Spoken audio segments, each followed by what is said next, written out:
Excise శాఖలో మామూళ్ల మత్తు ముదిరి పాకాన పడుతుంది. సమాజంలో మత్తు పదార్థాల నియంత్రణకు నడుం బిగించాల్సిన శాఖ లంచాల మత్తులో తూగుతున్న వైనంపై K6 GTPL అందిస్తున్న స్పెషల్ ఫోకస్. నిజామాబాద్ జిల్లాలో ఎక్సైజ్ శాఖలో మామూళ్ల మత్తు ముదిరి పాకాన పడిపోతుంది. సమాజంలో మత్తు పదార్థాల నియంత్రణకు నడుం బిగించాల్సిన ఈ శాఖ అధికారులు లంచాల మత్తులో తూగుతున్నారు.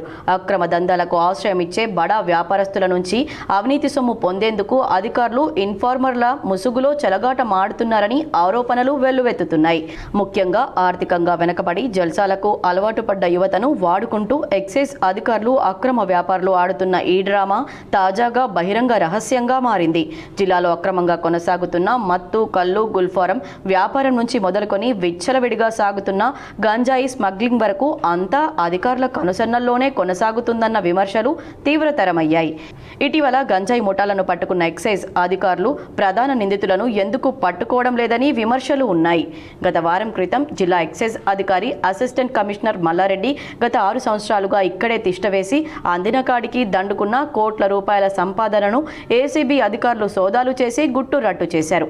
ఒకే నెలలో బడా తిమింగలాలు ఏసీబీ అధికారుల సోదాల్లో వందల కోట్ల రూపాయల ఆస్తులు కూడగట్టిన విషయాలను బట్టబయలు చేశారు. చివరికి మామూళ్ల చిట్టా కలిగిన డైరీని సైతం స్వాధీనం చేసుకున్నారు.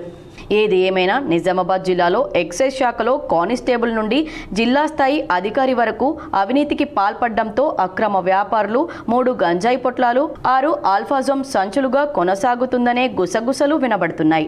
ఉన్నతాధికారులు దీనిపై దృష్టి సారించి జిల్లా యువత పెడదారిన పట్టకుండా ఉండే విధంగా ముందస్తు చర్యలు తీసుకోవాలని K6 GTPL ద్వారా జిల్లా ప్రజలు కోరుతున్నారు.